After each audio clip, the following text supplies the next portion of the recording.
resonate with readers today. So before I hand over to Dr. Prescott-Johnson, just a couple of housekeeping points for everybody. Today's talk is being recorded, as you probably just heard, and it will be available to watch back on the Consulate's website. We would ask that you keep your microphones off for the duration of Dr. Prescott-Johnson's presentation, but we will have time at the end for some questions and answers, so please don't be shy. Please put your answers in the question and answers function on your screens, and I'll put them to Tara at the end of her presentation. So again, thank you so much for joining us, and now over to you, Tara. Oh, thank you for that lovely and very generous introduction. I'm very excited to be doing this event with you all. Typically, when I teach Ulysses at UCLA, I am teaching in my living room, and I have students who gather in the living room, and I make tea for everyone and have biscuits and sandwiches, and I'm able to ask them more questions about what they know, what they don't know, what they're afraid of in terms of reading and talking about this text. Since we are in the Zoom universe, alas, I cannot offer you more than sort of digital tea. But I'm hoping that those of you out there who have questions will send them in the Q&A function. And you're also welcome to email me, or if you want to come by and see me in Los Angeles and talk Joyce, I'm more than happy to, and I can spot you tea in person in that way. So today, as you heard, I want to talk about this sort of magical text and the rings of women around it that infused the text, that helped inspire it, that published it, and that are in the text and that readers still respond to over all this time.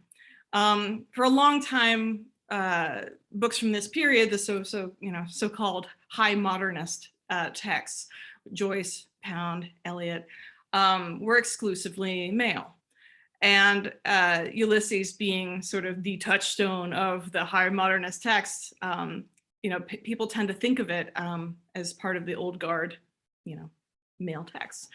But in fact, there were many women that were involved in this text in very interesting, engaging, pivotal ways. And I think today is a wonderful day to celebrate those and to think about these complex female characters that are in the text and why they continue to just provoke such strong reactions.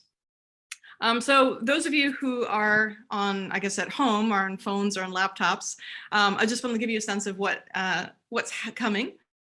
I will be showing some bits of text from, obviously, Ulysses. I'm hoping to encourage those of you that are on laptops so that it's large enough that you can read the text, to read them to yourselves out loud in your homes. So very few people will hear you. It's not that embarrassing. If you've never read Ulysses or certainly read it out loud before, you really should. It helps bring the text alive to perform it, and you don't have to worry about anyone judging you because they can't hear you. If you're on a phone, the text will probably be too small. So you are on the honor system, that I will tell you where these parts of the text are, then maybe later, if you have a copy, you can practice on your own. So as we said, we'll be looking through some of the historical women in Joyce's life that are attached to the text. Then we'll be talking about the mythological women. So these are the women in the Greek parallels of the Odyssey that play a role in Ulysses.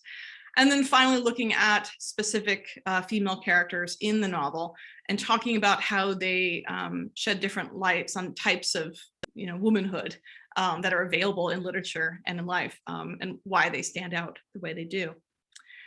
And again, my secret goal here is to have everyone read some parts of Ulysses, even if you never have before. I guess that's my not so secret agenda.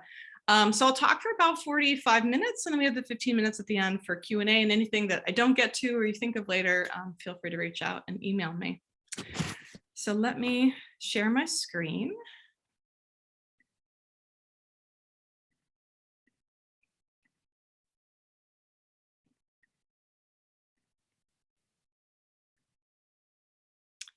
Okay, so there's, of course, our title page with the lovely watercolor behind it.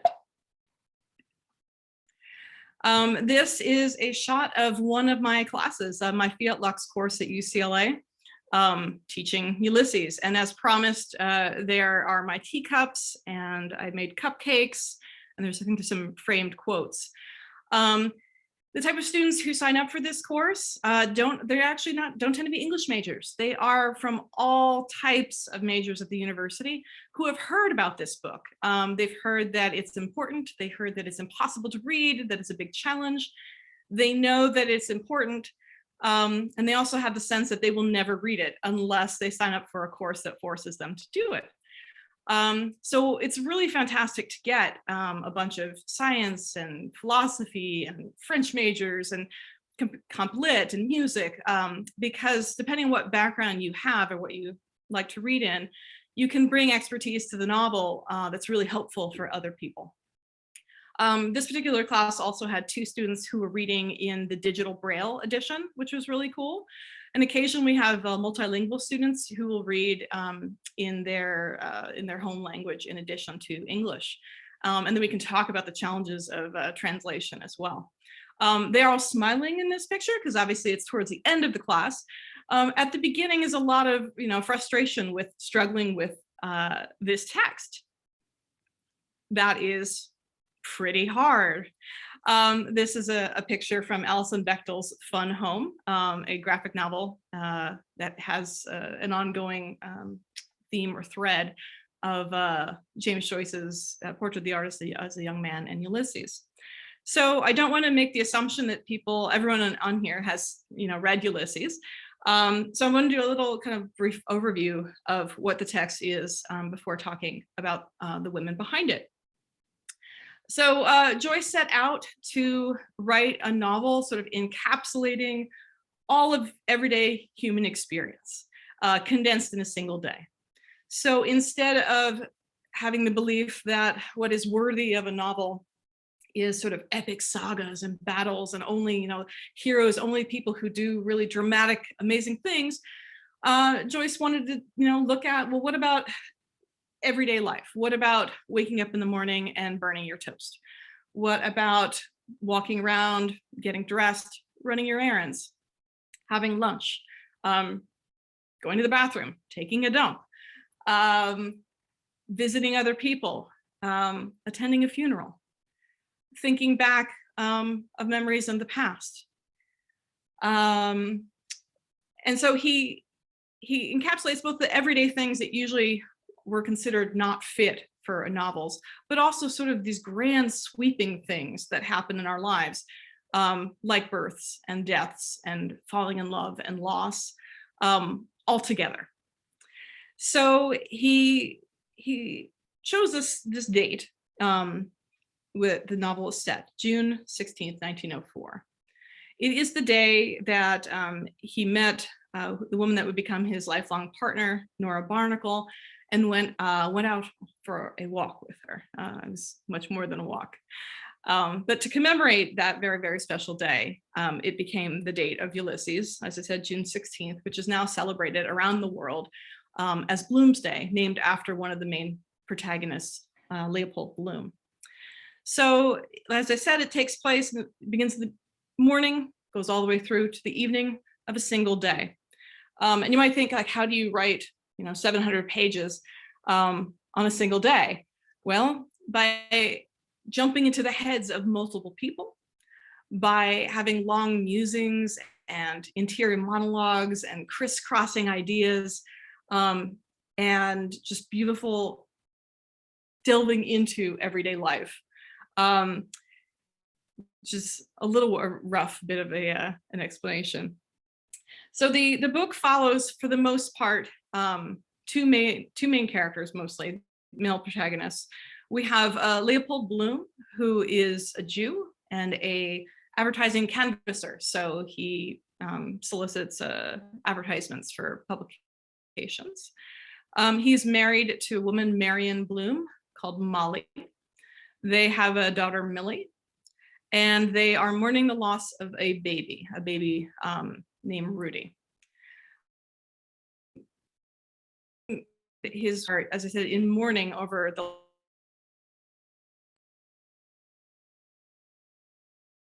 another loss, that they have stopped having sex, because of course you can't get reliable contraception in Ireland. It's not legal at this time. So the two of them have not had intercourse since the loss of their child, and as a consequence, their relationship is fractured. Molly is cheating on Leopold, and he sort of, I guess, is cheating on her in his own way, sort of spiritually. That's a different side thing. So you have sort of the Bloom unit as one group. Then you have the young student teacher, Stephen Dedalus, who is the character from an earlier novel, Portrait of the Artist as a Young Man, who's also sort of grappling with who he is, his relationship to his family, his relationship to Irish nationalism, the Catholic Church, sort of more big philosophical issues. And then a whole host of secondary and tertiary characters. But for the most part, in the book, you're sitting with Stephen and you're sitting with Bloom. You get bits of Molly, and then the novel quite famously ends with her. So even though in terms of sheer real to Stephen and Bloom and in their minds than Molly, but her last chapter is such a comes away thinking about her, even though she's not as prominent if you think about the plot.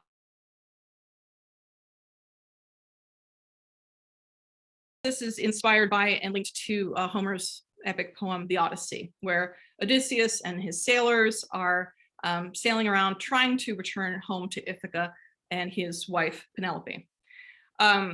So different characters and chapters in Ulysses can map onto, they have analogs to or parallels to the Odyssey, but you don't need to know the Odyssey to enjoy Ulysses. And if you do know it, then it adds like another sort of. On top of that, part of the reason why the book has this reputation of being so challenging is every chapter or episode, as Joyceans will call it, because they map onto episodes in the Odyssey. But each chapter or episode, you can use those terms interchangeably, is written in a different style. So each of them is picking up a different kind of different genre or type of literature. So one chapter is written, one is very musical and actually has music notes in it. One chapter has virtually no punctuation. One is written like a newspaper article, and another is florid Victorian prose. So I often tell my students, if you're in a chapter you don't like, don't worry about it, because by the time you finish it, the next one will come up and it will be different, and you will find the chapter that speaks to you. The first part of the book, the first 3 chapters, is pretty much in Stephen's head. The second, starting with the chapter Calypso, moves into Bloom's head. This tends to be one of the more accessible chapters. And as I said, the narration, it's not a strict, third person type narration. The narration sort of absorbs the flavors of characters. So it's not strictly the characters infect sort of all the language around them. In some chapters, the narration will jump from character to character to character as they're walking past. So that's kind of the quick overview of all the things that are happening.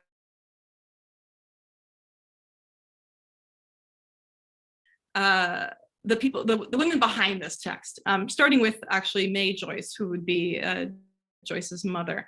Joyce was the eldest of 10 children who made it to adulthood. So his mother had actually had more than a dozen pregnancies and miscarriages, which informed the way that he thought about the loss of a child, as represented by Rudy in Ulysses. And also this character named Mina Purefoy, who's in really, really, really long, prolonged painful labor. When his mother was dying in 1903, she called her son back to her bedside and asked him to recommit to his religious upbringing in order to receive Holy Communion by her bedside. And Joyce refused. This this moment portrait of the artist as a young man, and shows up again in Ulysses, where Stephen Daedalus's mother appears, or the ghost of his mother appears, sort of haunting him and following him through parts of the novel. She's often described as like smelling like wetted ashes. An image that haunts Stephen, like literally and figuratively.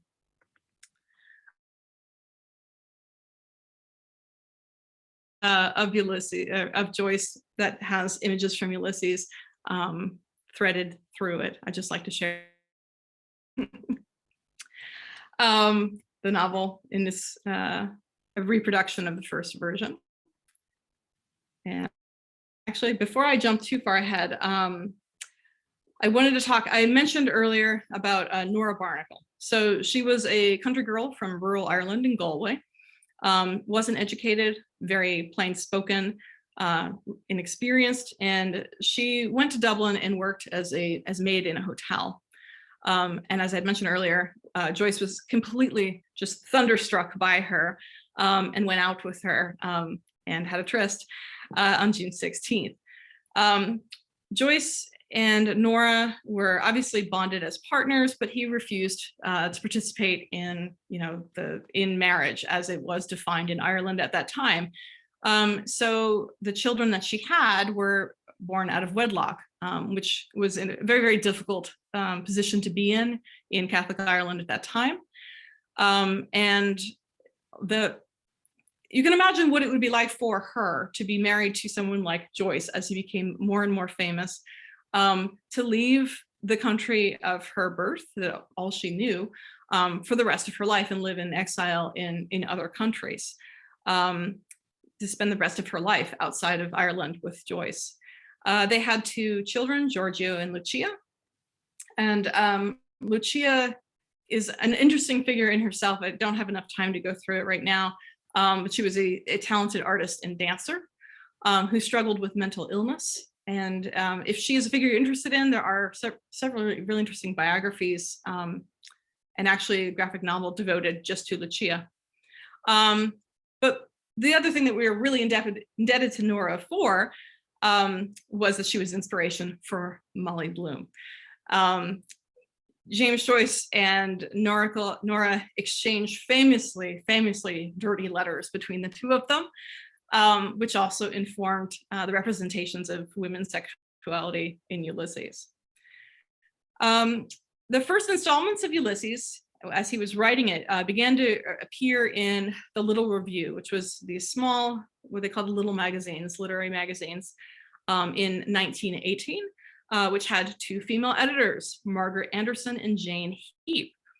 American postal authorities confiscated the magazine and burned all the copies that they could find because they considered it obscene, specifically the Nausicaa chapter, which I'm going to talk about a little bit in a few more minutes.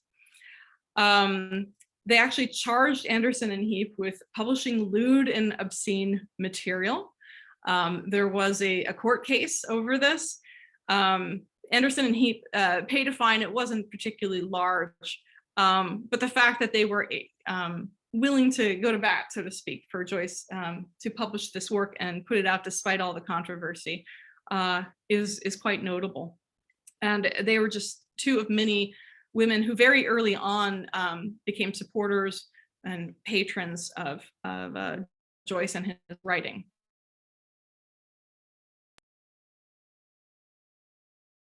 Sylvia Beach. After all of the censorship and the trial and whatnot, publishers wouldn't touch the manuscript for Ulysses. So even though parts of it had been published, sort of serially, chapter by chapter in little magazines, you couldn't read it in its entirety.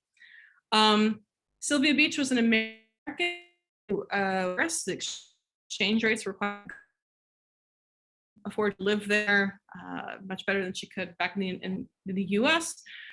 She met another a library and a bookstore lending library called Shakespeare and Company. And she met Joyce and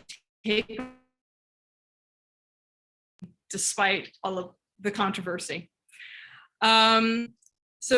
Beach was, as well, she had her female partner. So it highlights not only the role of very early on women in the publication of Ulysses, but also the queer community rallying around this text very early on.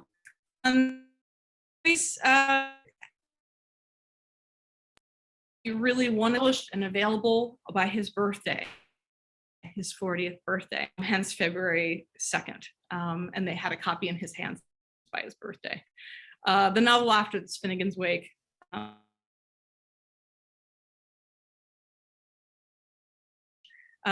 this book it was published in lots of challenges around that, right? Because there was French-speaking typesetters, the types of frequencies of letters in French are different in English, difficult text with lots of additions and changes that couldn't be legally sold in the United States or published, and all of that to great financial loss later. But because of her, we have that first edition of Ulysses with this beautiful. It was eventually published in the U.S. in I think 1934, and then the British edition 1936. So that's kind of a quick overview of some of the women that were forces behind this text. Now I'm going to jump to talking about the myths. A quick note on some of the images I'm going to show you. A lot of artists in Ulysses. So if you like visual representations, you should check out the online comic that was started called Ulysses Scene. I'll be showing some collages and prints made by an artist named Saul Field. The graphic novel Fun Home by Alison Bechdel, I had mentioned earlier. I've got a copy of Daughter of Her Father's Eyes by Mary Talbot and Brian Talbot. And these are sort of autobiographical stories where they use Joyce's stories and Ulysses to kind of tell their own story.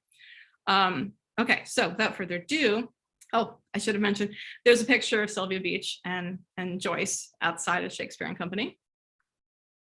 She's as well.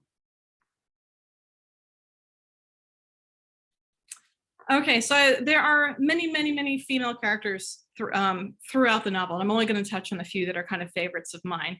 But very early on, there is a depiction of a nymph framed on the wall above Bloom and Molly's bed.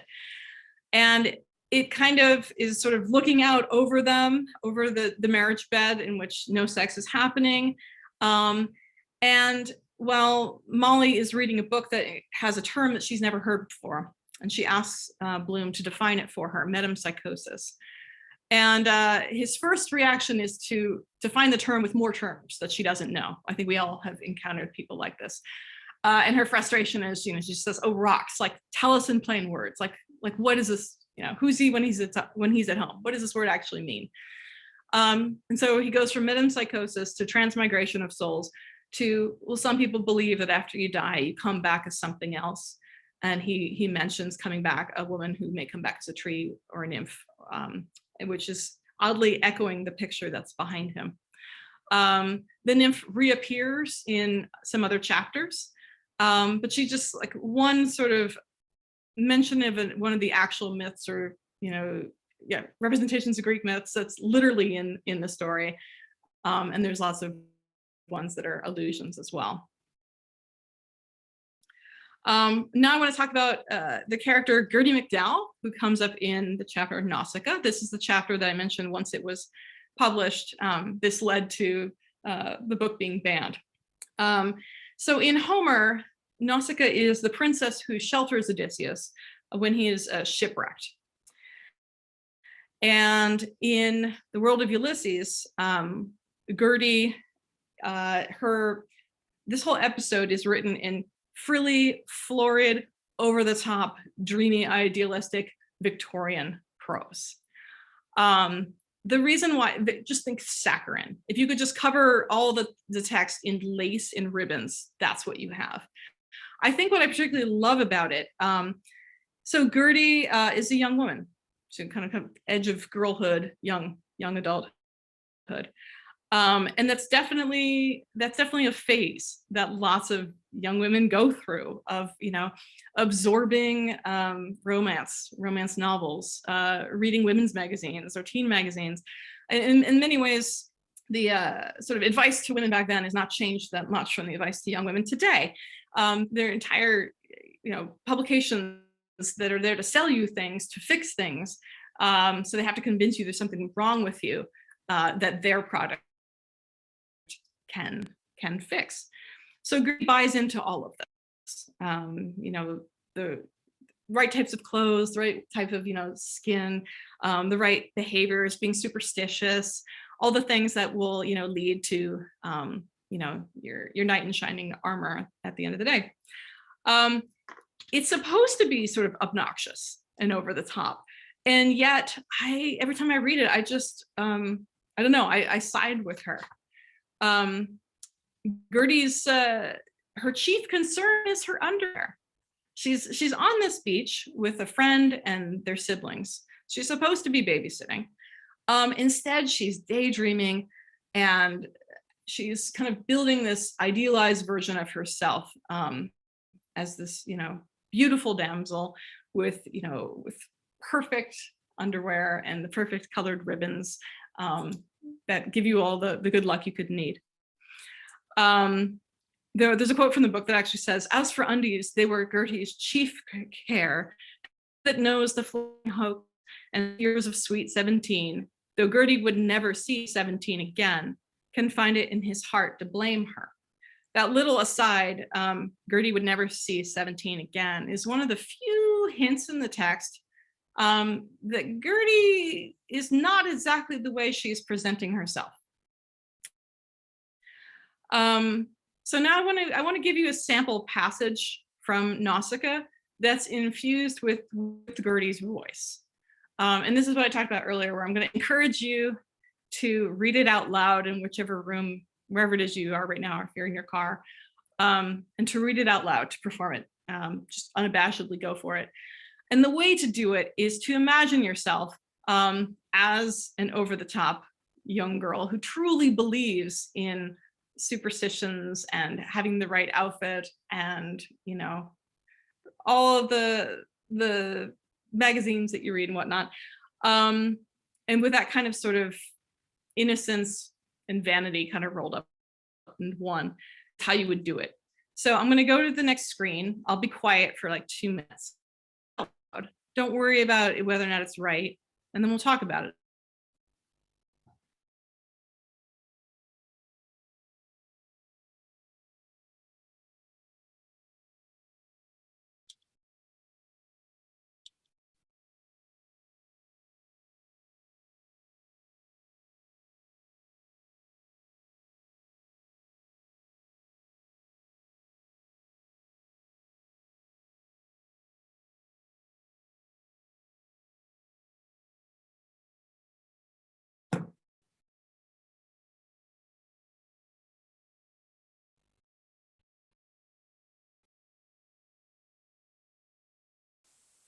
I'll give you 50 more seconds.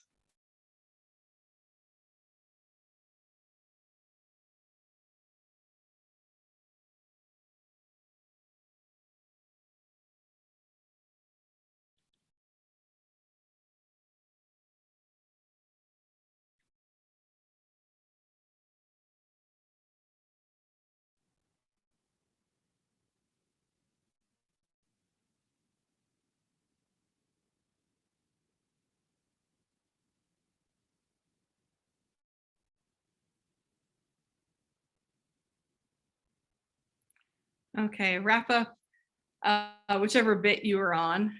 I hope some of you actually did this. All right, so this happens pretty early in the chapter. We're introduced to the view of these girls on the beach with the children that are in their care. And all of a sudden you get this line, "But who was," in this chapter, where it sort of breaks the fourth wall. And the narration stops and asks the question that us, the readers, would ask, like, who is this person? Who's Gertie? It's also a question that Gertie herself is constantly thinking about. Who is she really? Who does she want to be? Who does she long to be? And who she is actually. So who is Gertie? Gerdy Mcdowell, who was seated near her companions, lost in thought, gazing far away into the distance, was in very truth as fair a specimen of winsome Irish girlhood as one could wish to see. Okay, you can hear again how sort of over the top it is. She was pronounced beautiful by all who knew her, though, as folks often said, she was more a Giltrap than a McDowell. Her figure was slight and graceful, inclining even to fragility. But those iron jelloids, I don't know what an iron jelloid is, but I think we can all tell it's the sort of thing that if you've been sold, if you take it, it will solve all of the various womanly problems you have. Those iron jelloids she had been taking of late had done her a world of good, much better than the Widow Welch's female pills. You can almost hear sort of the product placements. And she was much better of those discharges she used to get, and that tired feeling. Many of the women that are mentioned actually in Ulysses, strangely enough, are menstruating on this particular day. Just kind of something to kind of keep in mind, that the text doesn't shy away from describing menstruation, which is amazing. Here it's at that sort of distance. It's got that euphemism because it's Gertie. If you really want to get into the actual language, that's where Molly comes in. The waxen pallor of her face was almost spiritual in its ivory-like purity through her rosebud mouth. Pay attention to whenever you see words like rose, flowers, because again, we've got a character whose last name is Bloom. So flowers will keep appearing. A genuine Cupid's bow, Greekly perfect, which is what you would expect for this sort of goddess character who comes from the Greek myth. Her hands were finely veined alabaster. So again, she's statuesque. She's literally a perfect statue. And then there's this bit at the end that was not true that she used to wear kid gloves in bed or take a milk foot bath either. So this is the language of the text when we are in Gertie's head. I wanted to show this as well just because I like it. Gertie's crowning glory was her wealth of wonderful hair. You would expect the crowning glory to be hair.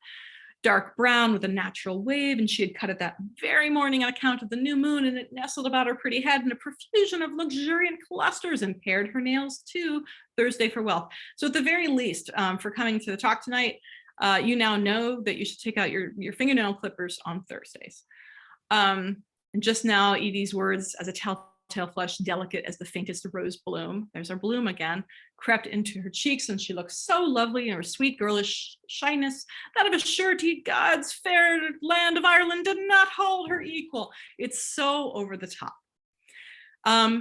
So she sees this man up on sort of the top of the cliff.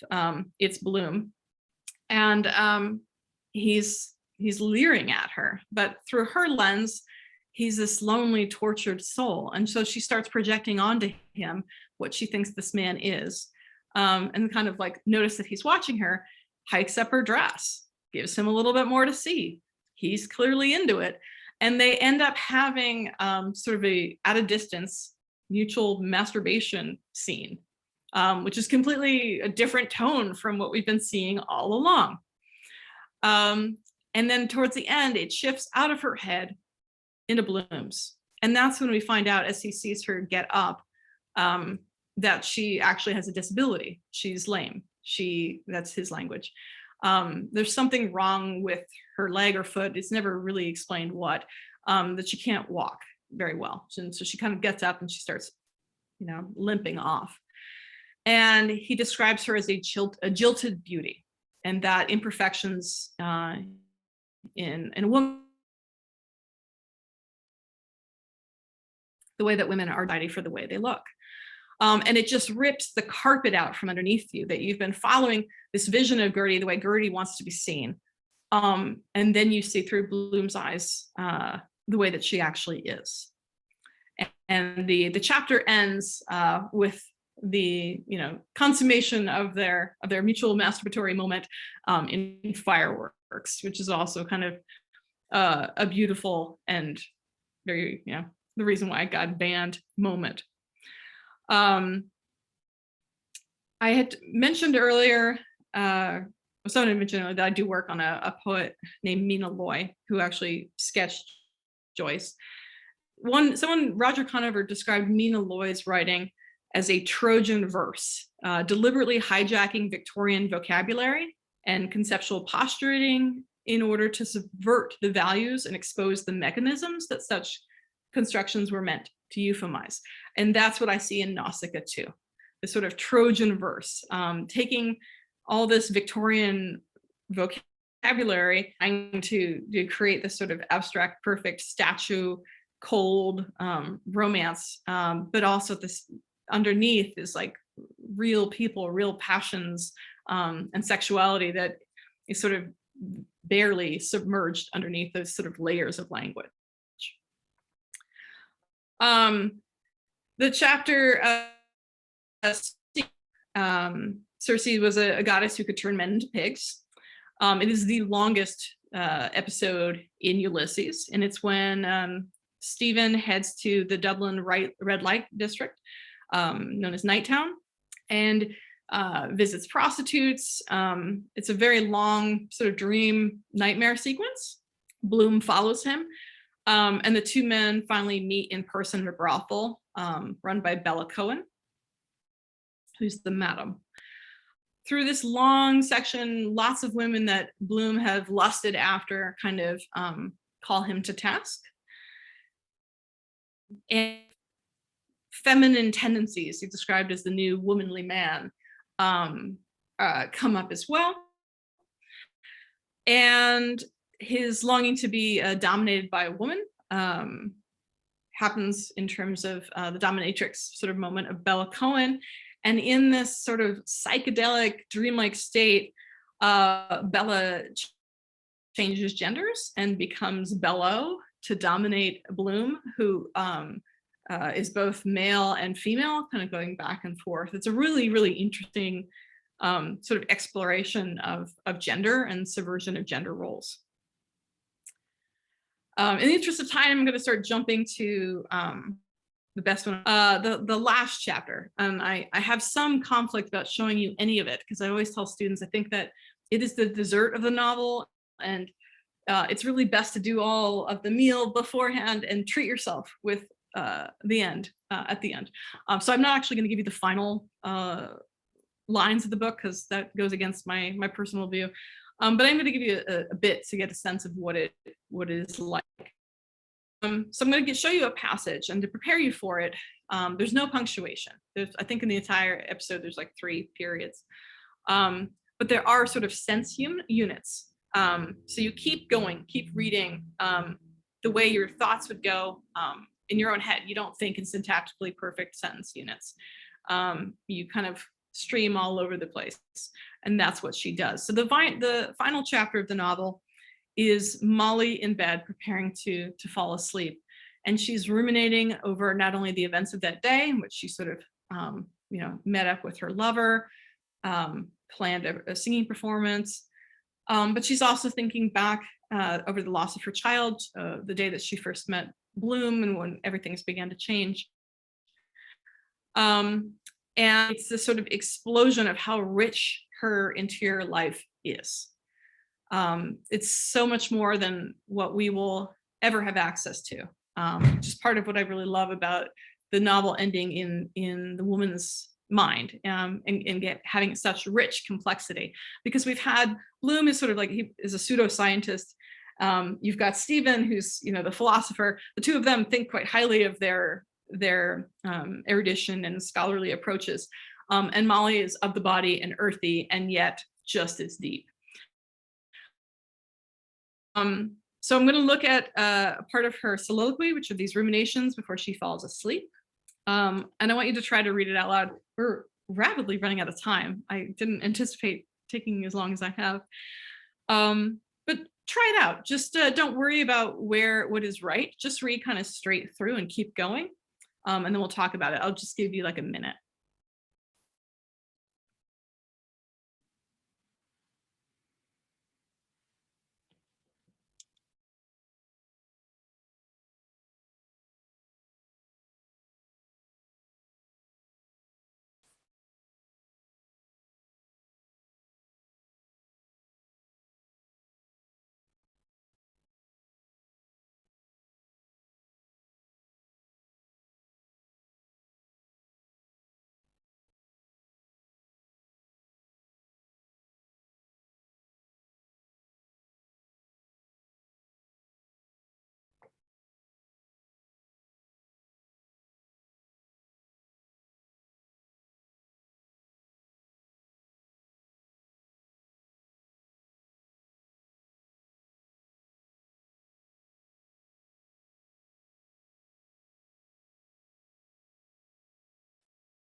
Okay, so for those of you who are bold enough to, you'll notice some talks mentioned this sort of ongoing sort of rumination with there's no punctuation, there's no contractions, there's no periods, one to another. The word yes keeps repeating. And this is true for the entire chapter because it is her sort of wrestling with what she's going to do the next morning as she's weighing, all of these things that have happened to her and ending in sort of an affirmation of life that despite everything, despite the loss of her child, despite the way that she and her husband had moved apart, that she's willing to give it another try the next morning, that it hasn't sort of broken her, along with many other things, but it's going to be a very quick reading. I did want to show you one performance of it, just because it's so wonderful. This is from an adaptation called Bloom, starring Stephen Ray, Angeline Ball, Hugh O'Connor, that came out, gosh, when was this? I think 2010. Let me see. No, it was 2003. So directed by Sean Walsh.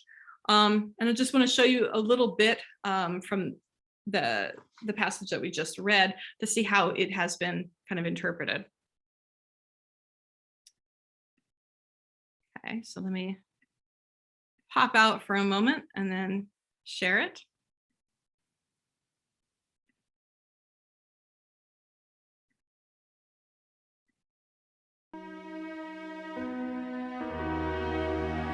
God of heaven, there's nothing like nature. The wild mountains and then the sea. The waves rushing. And as for them saying that there's no God, well, I wouldn't give a snap of me 2 fingers for all their learning. Who was the first person in the universe before there was anybody that made it all? Who? That they don't know, and neither do I. So there you are. Might as well try and stop the sun from rising tomorrow. The sun shines for you, he said. The day we were lying among the rhododendrons on Hoath Head in the grey tweed suit and his straw hat. The day I got him to propose to me, yes. First I gave him the bit of seed cake out of my mouth, and it was leap year, like now, yes. 16 years ago. My God, after that long kiss, I near lost my breath, yes. He said I was a flower of the mountain, yes. And that was one true thing he said in his life. And the sun shines for you today, yes. And that was why I liked him, because I saw he understood or felt what a woman is, and I knew I could always get around him. And I gave him all the pleasure I could, leading him on till he asked me to say yes. And I wouldn't answer first, only looked out over the sea and the sky, and I was thinking of so many things he didn't know. Of Mulvey, Stanhope, and Father, and old Captain Groves, and the Spanish girls laughing. And the sea, crimson sometimes like fire, and the glorious sunsets, yes. And Gibraltar as a young girl where I was a flower of the mountain, yes. And I thought, well, as well him as another. And then I asked him with my eyes to ask again, yes. And he asked me, would I yes, to say yes, my mountain flower? And first I put my arms around him, yes. And I drew him down to me, so he could feel my breasts all perfume, yes. And his heart was going like mad. And yes, I said yes, I will, yes.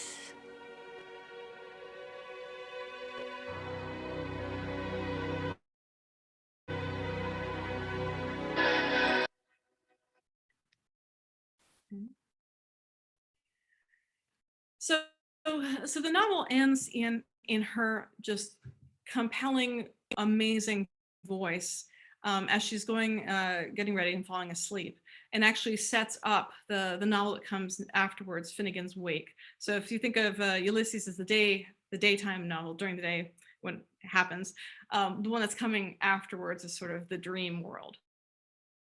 And it's her mind that launches into the next one. So even though, as I said earlier, that the bulk of the real estate of the novel is really about this relationship between these two men, Stephen and Bloom, people who read the novel always come away from it thinking about Molly. That Bloom gave so much, Joyce gave so much space to the way that this woman's mind works, and that she thinks about things that have been, taboo or forbidden to be published in literature, much less by a woman who's, challenging different beliefs of the patriarchy, of colonialization, of sexuality, who's just very frank about what she wants, not whether or not it is condoned by her society. I'm running out of time, so I'm going to kind of sort of tie things up because I want to have room for questions. I feel so bad I have shortchanged Molly. But there is a reason why people return to her episode in particular over and over and over again. And it is definitely worth some of the trudging you have to do in some of the other chapters in order to get there. I apologize, Marcella, for running over, but I was wondering if there were questions you wanted to address in the last few minutes. Tara, no apology necessary. That was just absolutely fascinating. I could listen to you for hours more. So thank you so much for that. And you're absolutely right. I think for so many of us, Molly is a character that is just really does stand out. For me, that's actually one of my favorite passages of the book, and it is actually really beautifully played in that film as well. That from that clip that you showed us. So thank you so much for that. And I love how you described her. That rich complexity that she has, and that juxtaposition between that as you were saying, the pseudo-intellectual presentation of Bloom against this incredible complexity of this really wonderful, very strong and assertive woman. And maybe if I could just come to a question just in relation to that, and then I know others have put some questions in the chat to you as well, so I'm going to completely abuse my position now. Like there's that theme, I think that has come of late, I think from sort of feminist readings of Ulysses, that that Joyce sort of uses the female voice to really subvert the authoritative male discourse, and I'm wondering in particular, that in relation to that theme of male or patriarchal authority, do you think that the character of Molly Bloom best picks that apart or undermines that authority, or how would you think her character is best framed? There's a part where she's describing, she's menstruating, and she's talking about sort of what a pain it is, and starts kind of like wondering why it is that it's happening to her, and is it that there's too much blood in us, which I kind of love that way of taking on it. But then she starts thinking about why do you have to marry a man in order to kiss him? Why do you have to go through all these steps in order to have sort of experience of the body, to know what it is, what you like? Like there's all these limits on what women can experience. That is not true for the men. We see that earlier in the brothel scene, for example. So I think there are places where she pushes against the ways that the society and the Catholic Church in particular want to control women's bodies. And she's not doing it in a strident, like, I'm going to change your mind. She's not proselytizing. She's just, thinking in a very just, obvious manner. Like, I would do this,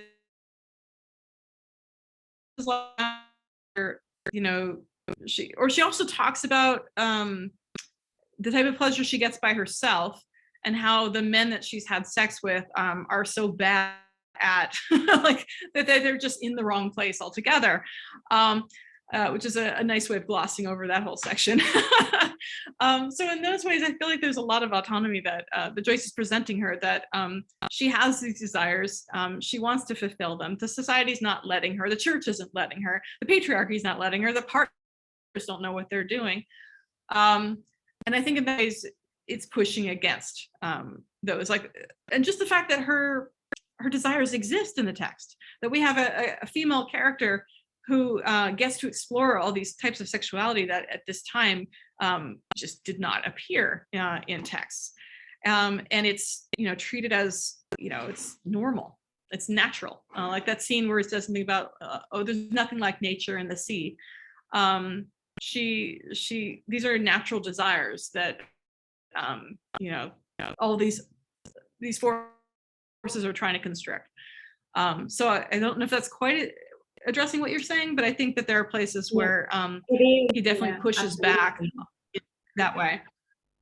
Yeah, no, and that's so that openness and that explicitness in relation to female sexuality. It's really one of the things that got it banned, got it seen and pornographic and lewd, in that way. We have a couple of questions in the chat, and we have like 2 minutes, I think, to go through them. So one of the first questions was in relation to your own, whether you have a favorite edition of Ulysses yourself. Yeah, I'm glad someone asked, because Joyceans are very particular about the editions. So I would say, and because there's so many errors that happened with different editors and different hands on them, blah, blah, blah. And so I bring this up because there are several actors who played Doctor Who, and the sort of the fan folklore around it is the first one that you saw when you started watching the show, that's your doctor. And I feel the same way about editions. The first one that you encountered when you first try to read this book is the one that kind of sticks with you. So for me, it's the Gabler edition, which is the edition that I used for today's talk. It has numbers in the margins, kind of like almost like biblical passages. It's a little hard to see, where they count the lines. So if you are teaching it, it makes it a lot easier to tell everyone exactly where on the page you are. So you give them the page number and the line number. It has errors like all editions, but it is the one that I first picked up as an undergraduate and wrote all my notes in, and it's the one that I now teach and give to students. But it's by no means like the best edition, and there are new editions that are coming out, digital ones with annotations in celebration of the 100-year publication. I would say get the edition that you can get a hold of, or that other people also have, because you should read this book as part of a community. It's really a book you shouldn't read on your own. I think you need other people, but the Gabler edition is the one that I use. Okay, that's really helpful. Thank you. We have another question just asking whether some advice in relation to how to actually go about reading the book, whether they should read one chapter of the Odyssey and then a chapter of Ulysses and go back and forth. And they're saying this seems like there are shifting perspectives taken it from Faulkner, and whether you would agree that that's the case.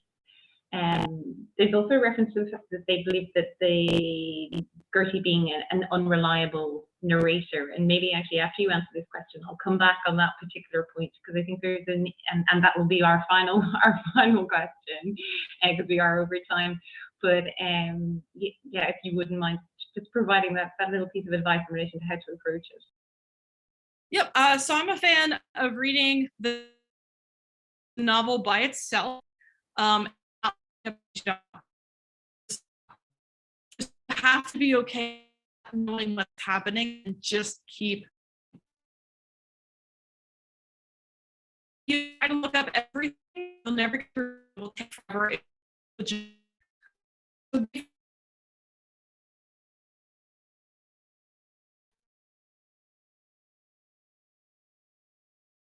Yeah, highly recommended. And just Some editions have the Greek parallel chapters in them, some don't. The one that I have, this is, I guess, a newer version of the Gabbler, actually has them written in. Originally, they weren't there. So like, I think my other version of the Gabbler, I had to like handwrite them in. Sorry, it's not. So I would say one of the first things I would do is, if you have an edition that doesn't have the names of the chapters or the episodes, put them in. It makes it easier for talking about them.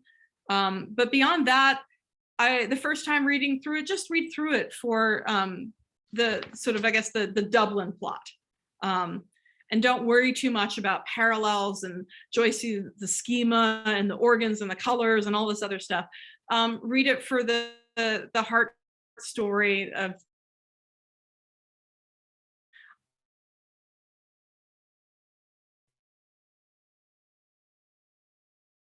if you want other things, there's like a million types of things to help, but I think you can get happen to and watch the book first. Thanks, Tara. Listen to it. There are, yeah, no, that's really good advice. Thank you so much. And I'll just come back to their points as well. And this will be our final question.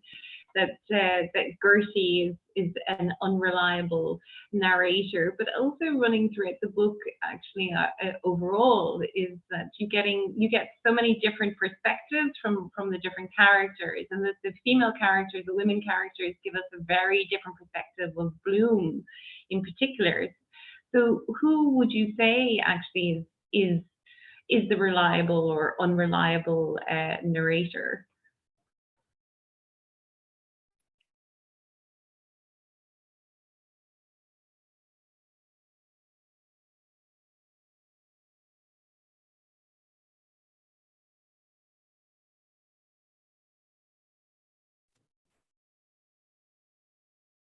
I got kicked out. Oh, I'm so sorry, Tara. We lost you there very briefly. Sorry, so I'll repeat my question. Welcome back.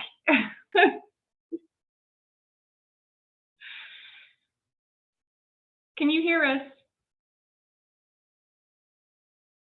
Are you? Yeah, we're having a little bit of difficulty with your sound, Tara.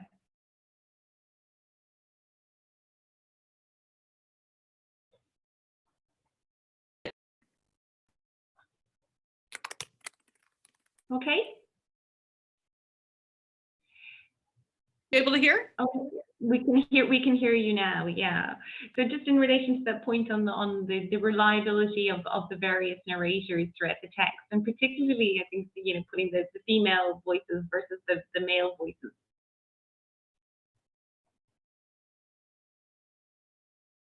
Unreliable.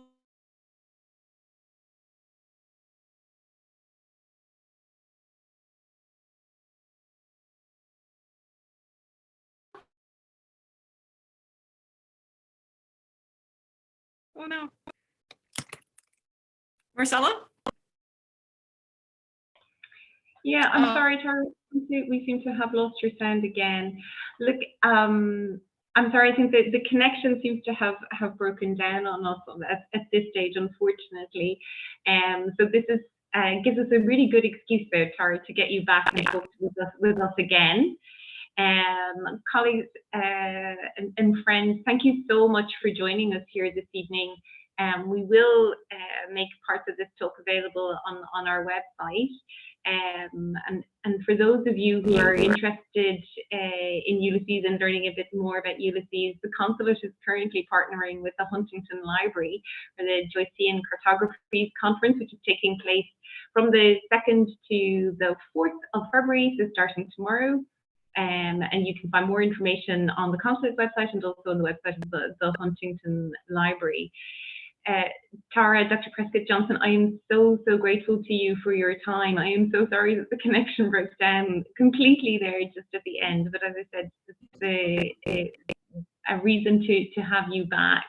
And perhaps even in the not too distant future, we could actually do an in-person event, which be wonderful for all of us, and then we wouldn't have to be battling with Zoom and internet connections. I'm so grateful to everybody for joining us here this evening. Obviously follow us on Twitter, have a look at our Consulate website for future events and talks, and I hope that you will be able to join us again. Thank you so much.